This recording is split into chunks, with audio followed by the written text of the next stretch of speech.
United We is a Missouri nonprofit expanding into Kansas with a mission to advance all women's economic and civic leadership and break down barriers blocking women from joining the workforce.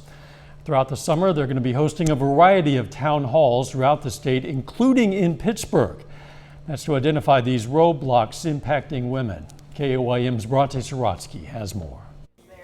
If more Kansas women participated in the workforce, one study shows that Kansas could grow its economy by 10 to 15% by 2025. It's part of why United We, a nonprofit aimed at advancing women's economic and civic leadership, is launching a Kansas Women's Economic Development Task Force. The nonprofit CEO, Wendy Doyle, says she's looking to collect data to enact policy change. We certainly hope it gets their attention just by, hearing firsthand and hearing the personal stories. That really seems to resonate with policymakers versus a quantitative research report. So that will be our goal and our mission, and we'll get to work quickly to start to educate policymakers that will then help identify a strategic and focused policy agenda. Lissa Regier is the CEO of Thrive Allen County. She's also on the Kansas Town Hall Task Force.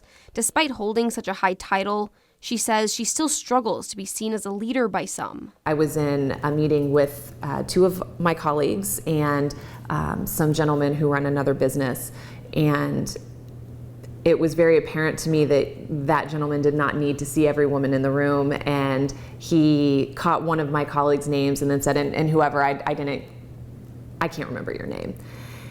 My colleague then made sure after this gentleman was done talking to say, I want to clarify that the person's name you couldn't remember is our president and CEO, and she's the one that makes the decisions on whether or not we go after this funding for you.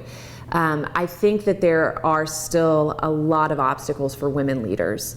There are a lot of people that just don't want to see us in the room and don't want to recognize us in the room. Doyle says she wants to see change come from these town halls and get rid of barriers in women's way. We certainly hope that employers will take this information to heart and look at what they can do internally to reduce the barriers for their workforce. She says she expects issues such as rising fuel and food costs, as well as the baby formula shortage, to be significant talking points. In Allen County, Bronte Sorotsky, KOAM News.